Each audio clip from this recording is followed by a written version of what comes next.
It's party time, chasing it on the West Florida Golf Tour. Now here's your host, Kevin Walsh. Hey, welcome to the program. This is episode number 5. And before we get into it with our guest, Sean Jacklin, have some news to report, and it's good news. The podcast is growing enormously. So I have some numbers I can share with you in the past week alone. We are now up to, with the combination of Christian Bartolacci, who was our first guest, and then Kyle Rhodes, and then Andrew McCabe, who's the founder of Party, and Jordan Miller. Last week, we've had over 2,000 views. So when we started the podcast, and I told you at the beginning, this was really like a marketing tool for Party drinks, a good alternative to beer and some of the seltzers that you're having at different places. We wanted to start small with an audience that we knew would want to hear from the people that we wanted to talk to, people like us, golfers, true golfers.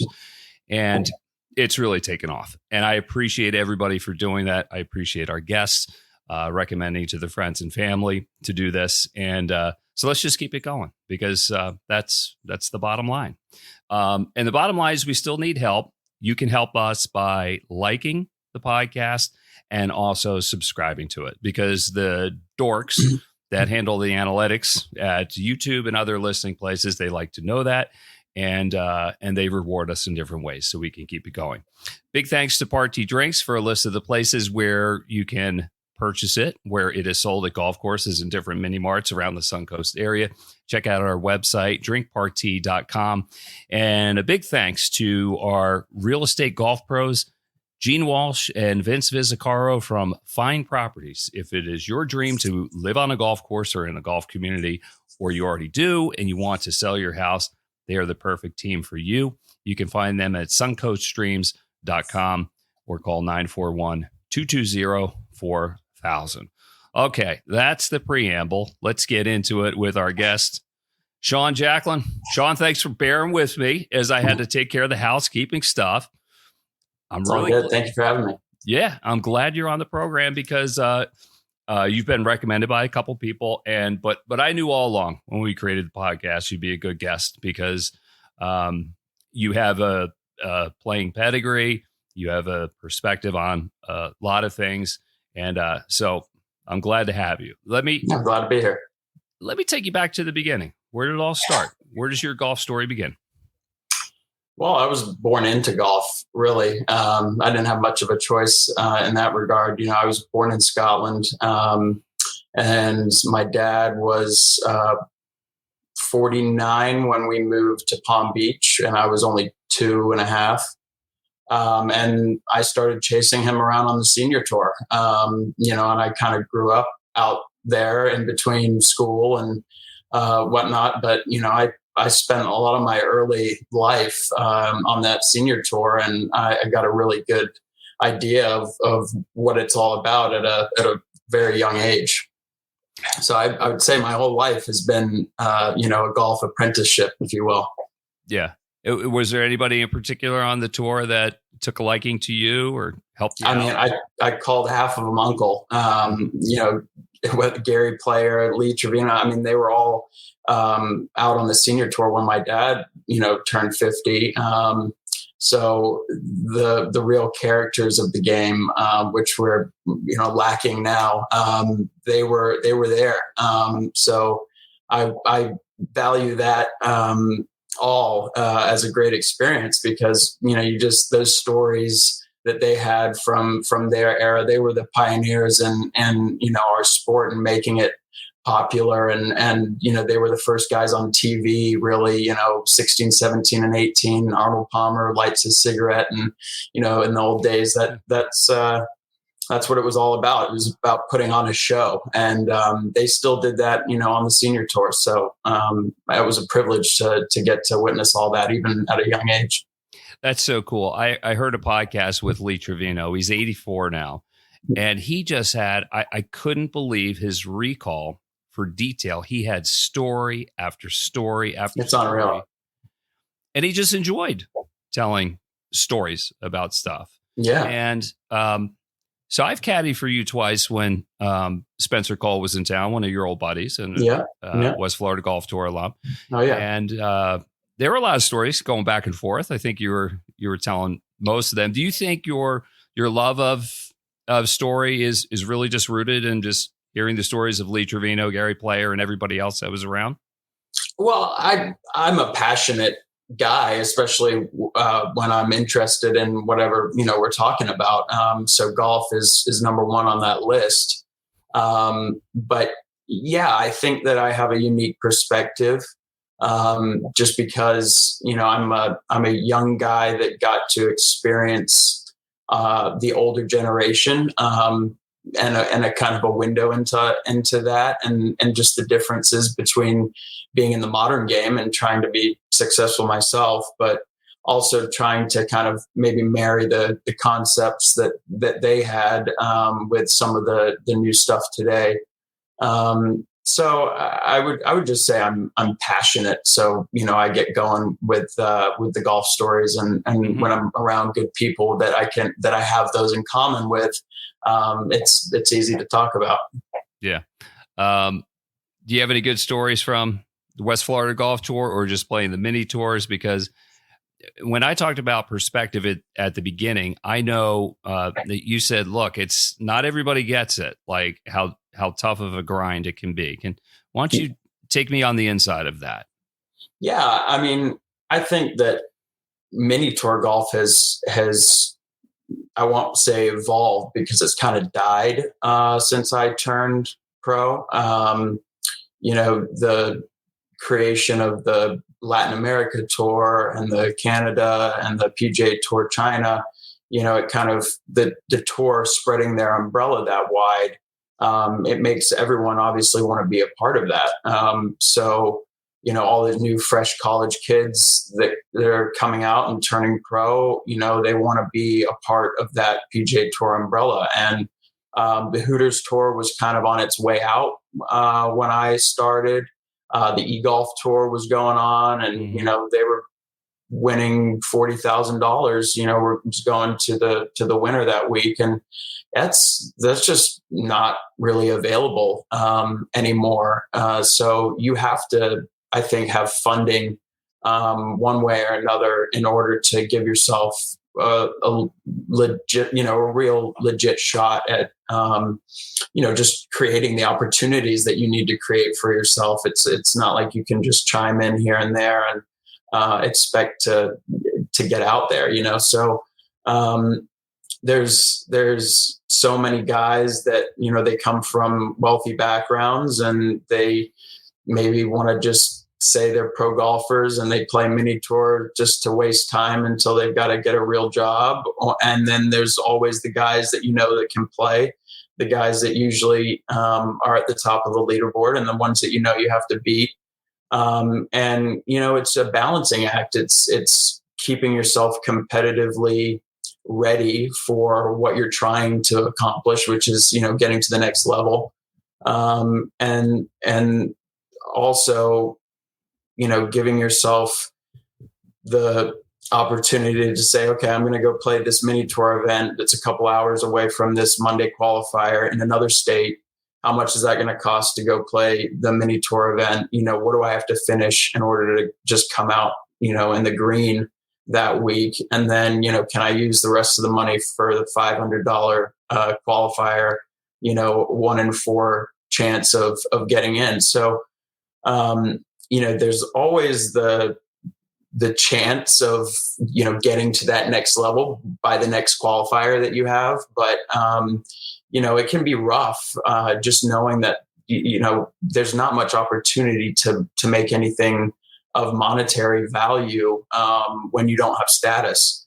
And I think that it's a shame, because you see how much is at the top of the game, that, if it was just spread out a little bit down at the bottom, even on the Latin and Canada tour, I think you'd just see guys at least be able to try to play for longer. I know so many guys that were good players, finished top 15 on the Latin money list and had to quit. They couldn't afford the next year.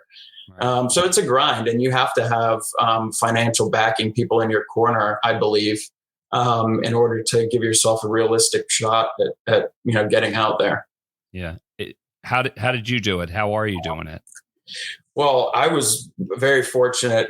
My dad hosts the British Par 3 competition in England, and the main sponsor of that, his name is Eric Hurd, and he owns Farm Foods, which is a very large frozen food distribution company in the UK, probably the biggest.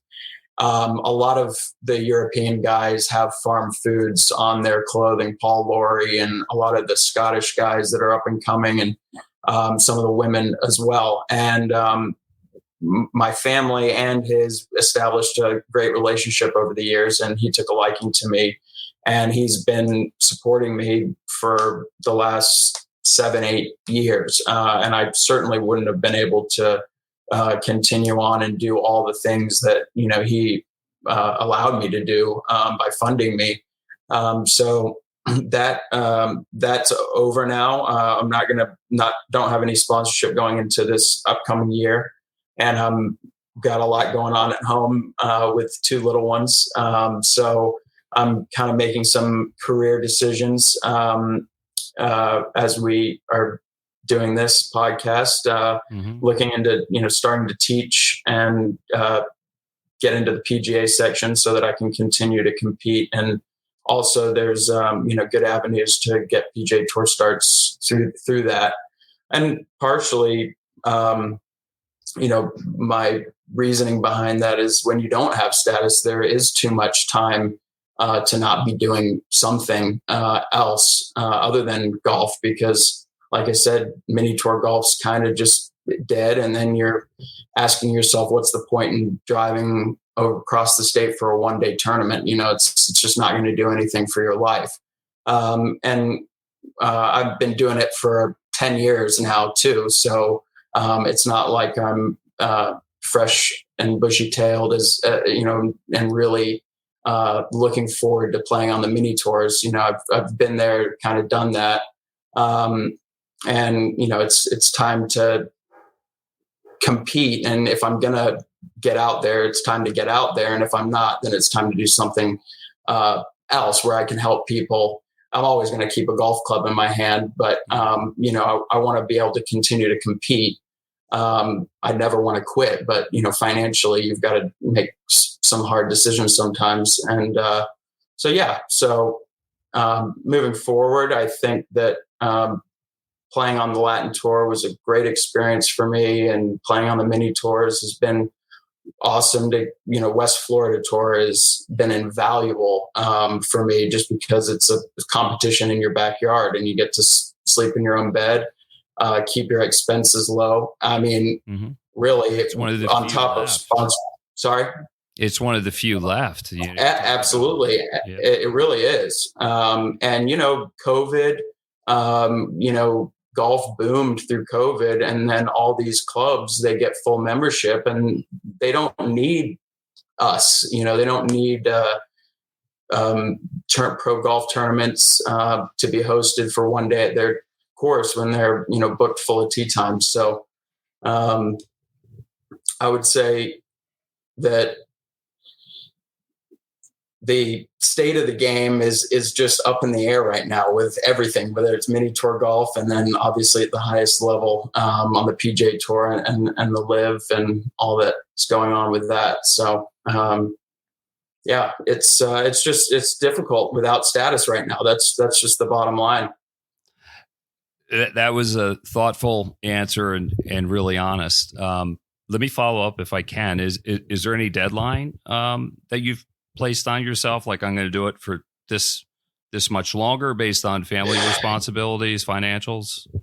Not really. Now it's to the point with 2 kids, it's like I did for a long time, I was keeping my head above water without kids, but with the state of mini tour golf and having 2, it's just impossible to, if that's the only thing you're relying on, monetarily, that's, it's just a non-starter. So really what I'm doing is a means to keep playing, and I have no interest in doing anything else. I love helping people. I love giving lessons and teaching. So I'm doing what I need to do in that area. And, hopefully I can get somewhere that gives me, the freedom to keep competing and continue chasing my dreams, through that avenue. Which when I look at kind of the options, that seems like it's the most fitting. So, when did you know you were good and you thought like, hey, I want to compete. I want to play. Yeah. So I was fortunate with my dad. A lot of people, they assume or they ask, was your dad pushing golf onto you because he was a golfer? And he was the opposite. He wanted me to try everything and, pick for myself. And, I did that. I played baseball, little league, and I played soccer, and, I was trying different things, but golf was always the constant. And, they had like the Future Masters and all these events that were kind of like mimicking, the PGA Tour and the majors and all that, even when we were like 8, 9, 10 years old. And I started going to those in the summer. And, it was early on. I was 10, 11. And, you got to imagine also, like, I'm traveling on the senior tour with my dad. I know all the greats of the game, but then I'm also watching Tiger Woods every weekend. 2000 is really, I'm 8 years old, 9 years old in 2000, and Tiger's on the scene. And I mean, you don't need much more inspiration than that. So, he was making golf really cool. And I was, surrounded by golf already. So I just went with it, and, junior golf in Florida was a great option. And I would travel around the state in the summers and eventually, doing the golf team thing. And so, I mean, I knew I could play when I was pretty young. I mean, 12, 13, you start realizing, okay, like, there's nothing wrong with me, so why can't I be good at this game too, kind of thing. So, it was early. And then, you start having a little bit of success here and there and little things and high school golf, whatever it is. And then all of a sudden, you're looking at your world junior ranking, and you're, looking at what you need to do to get recruited to go to school. And so that's what I did. I didn't really question it. I just figured like, that's what I'm going to do. And, I went about and did it. So you ended up at UNC, University of North Carolina, which it has to be the best college town in America. It's a unbelievable campus and, beautiful spot. No complaints on my end.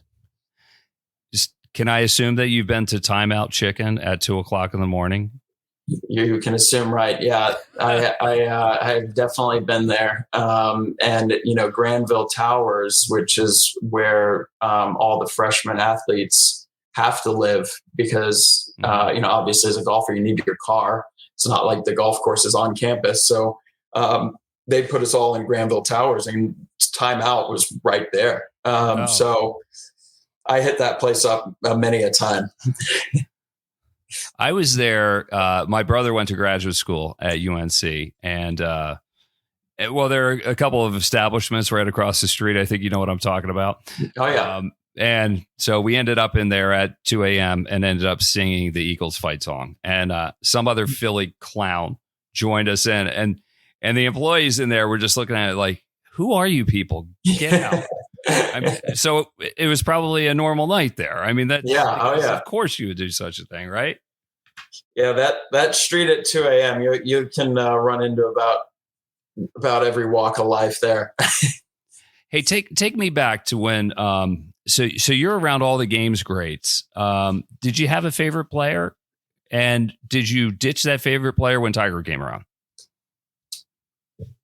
Yeah, I mean, I was so I was so young when you start having those thoughts of who your favorite player is, Tiger was already kind of it in there.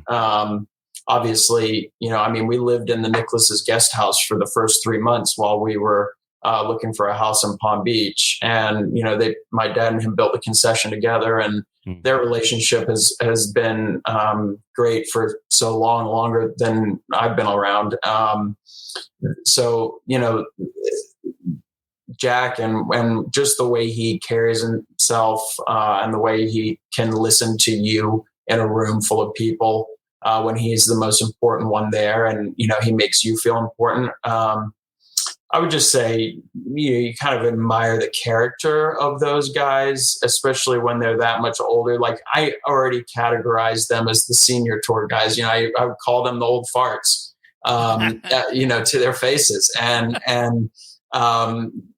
so Tiger, I think, as far as, but as far as like my own development too, my dad would tell me, pick guys that you like and try to marry those attributes with your own, and it's like Ernie's rhythm, obviously VJ's rhythm, Freddie Couples' rhythm.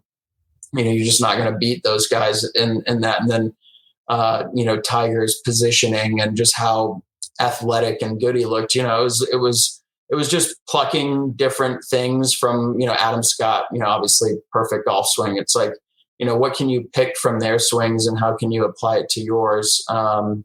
So yeah, I would say, I guess from the older generation, maybe, even before Jack and Hogan, like his lag and just his story about how it was later in life for him where he got his real success, especially in relation to the majors, because he just couldn't even play a full schedule after his car accident. So, that's the other thing. Earlier you asked about if there's a timetable. You look at Eric Cole, he's 35 and, he's already top 30 in the world in 1 year of basically being out there. And, I beat him in a playoff at PGA National 2 years ago. And then following year, he's in a playoff for the Honda Classic. So, I don't doubt my ability. You just have to keep believing that your time is going to come. So there's so many stories out there of guys and their success. And when they had it, the media likes to focus on the youngest upcoming studs, and that's fine. But, there's plenty of guys that have had great careers later in life. So I like to look at those people and try to, see the similarities and how I can make myself one of those stories too. Yeah, be a late bloomer. Well, you take good care of yourself, right? Yeah. That's part of it. So, yeah. Well, what's your career low? Competitively or socially, what's the lowest you ever shot? I've shot 10 under a couple of times, 62 in West Florida, actually. That's shot 61 at the Bradenton Country Club, which is the course record still. But that's a par 71. So 10 under is my low. I've done it, I think, 3 times. And haven't gotten to 59 yet, but still cracking for that one. Yeah. When you get, walk me through the mindset when like around that you've had that's hot. Are you doing math in your head or you're just lost in the shot to shot? Definitely enter a different zone that I would love to be able to enter in every time I tee it up. Bottle it and just I think when I'm playing that well, everything becomes an assumption, and that can be terrible if you're not playing how you want to. But when you're playing so well, I just view it as like, if I'm already 4, 5, 6 under through 10 holes, like I'm already so many under, why not just make a few more birdies kind of thing. I've been good at going low throughout my mini tours and whatnot. And I think that it's just most people get a little bit scared of what they might shoot, then they run ahead And why then, is that? That's me. It drives me. Well, I think it's human nature, right? My dad always told me when I was growing up, I don't care what you do Friday, Saturday, but on Sunday, I want you to come and watch the last 4 holes of these PGA Tour events with me, because it's always the human stuff that gets in the way. And, people can hear that and they don't really register what he means by that. But, he told me when he was about to win the British Open in '69 that he was walking off the tee on 14. And he said to himself, I wonder if I'll be holding the claret jug in an hour. And he said he physically slapped himself and had to ground himself so much. And it was so hard to get back to the moment that he was saying, this is my left foot. I'm putting it in front of my right foot. This is my hand. I have 5 fingers. Like his mind was trying to race ahead, right? To, oh my God, what am I about to do? I'm about to win the British Open, but you've still got 4 holes left to play. And that's the age old, challenge that everybody faces every week. They know where they're at when they're standing on 14, with a 1-shot lead or whatever the situation is. But it's always the human elements that get in the way. When you get excited, you rush ahead. And when you're about to win a golf tournament, you're certainly excited. So I think that, having that perspective or that knowledge of it doesn't mean you're not going to do it. You've seen great players just fail sometimes and not get the win and then come back and get the win. But yeah, I think that in my view, it's like, those are the days you get off. You're not dealing with the day-to-day stuff in golf of just going out and trying to break par and, put a good round together. It's like when you're hot on a day and all that stuff's kind of taking care of itself, like you're just trying to go as low as you can go and make birdies. Really. That's all I try to do when I'm playing well. I have a lot longer list of things that I try to do when I'm not playing well, and I think that's part of the issue, maybe. But it's just easier when you're playing well, so you just think less about stuff. And I know you stay athletic. I drive myself crazy, but I know I'm not the only one. Your relationship with your dad, being the son of a famous person, I'm sure has benefits. Are there any downsides to it or challenges that maybe people don't know? I think maybe with just opinions of, assuming that things are a certain way just because, you have a famous father and in golf or whatever it is, just the assumptions that maybe people make that might just not be true at all. And then I think maybe the other thing would be, just in relation to maybe getting helped out, even just from getting to play at a course, for not a full membership fee or whatever. People might just assume, oh, that's Tony Jacklin's kid. I'm sure he's fine. He's out somewhere. But it's like, no, I'm not out anywhere. I don't have a membership anywhere, so I think that people just assume that sometimes you're in a much better situation than you might really be in. But other than that, I mean, it's been nothing but good stuff. And the age old question for me with the famous is it been more difficult or what have you? And it's like, if you're going to get to where I want to be, and you're worried about being nervous because you're someone's son, you're never going to get to where you want to be, because the nerves and pressures of major championship golf or doing great things in golf far outweighs who your dad is. So I kind of put that to bed a long time ago. That's nothing I really think about, especially when I'm out on the golf course. Mm-hmm.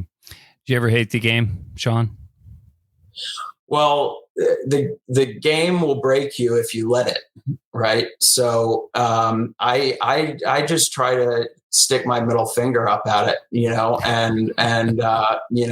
I'll just keep coming back tomorrow. Like, you're not going to be crazier than me, type of thing. Like, I'm not going to. You get endlessly frustrated, but it's like you can't not smile at the end of the day and say, that's why we do it. That's like, I know today sucked and today was agony for you, but like, if it wasn't that way, it certainly wouldn't have the emotional response that we get when we get high on it and when we get low on it. We just when you get the bug, that's why it's in the greatest game. It's a game for life, and it mimics life in so many ways. So I could never hate the game. It's afforded me so much. It's been my whole existence in life. So as frustrating as it is, no, I couldn't hate the game. I think you speak for a lot of people on that. It carves you out, but that just creates more room for joy when it rushes in. And I think that's a good way to end it. Really enjoyed the conversation, Sean. Absolutely. I appreciate you having me on, Kevin. Thank you. Yeah. Let's do it again sometime. Absolutely. And I wish you a lot of success, and let's keep in touch. You cool with that? Thank you. I appreciate it. Sean. Yeah, absolutely. Sean Jacklin, our guest here. Big thanks to Party Drink. We're listed the different places that you can purchase Party drinks. Log on to our website at drinkparty.com. And a big thanks to the Dream Team Real Estate Team. If your dream is to own a house in a golf community, or you want to sell a house, get in touch with Gene Walsh and Vince Visicaro at suncoastdreams.com. That's a part of Fine Properties. And you can also call them at 941-220-4000. For Sean Jacklin, I'm Kevin Walsh. We'll see you again next time on Party Time, chasing it on the West Florida Golf Tour. You've been listening to Party Time, chasing it on the West Florida Golf Tour.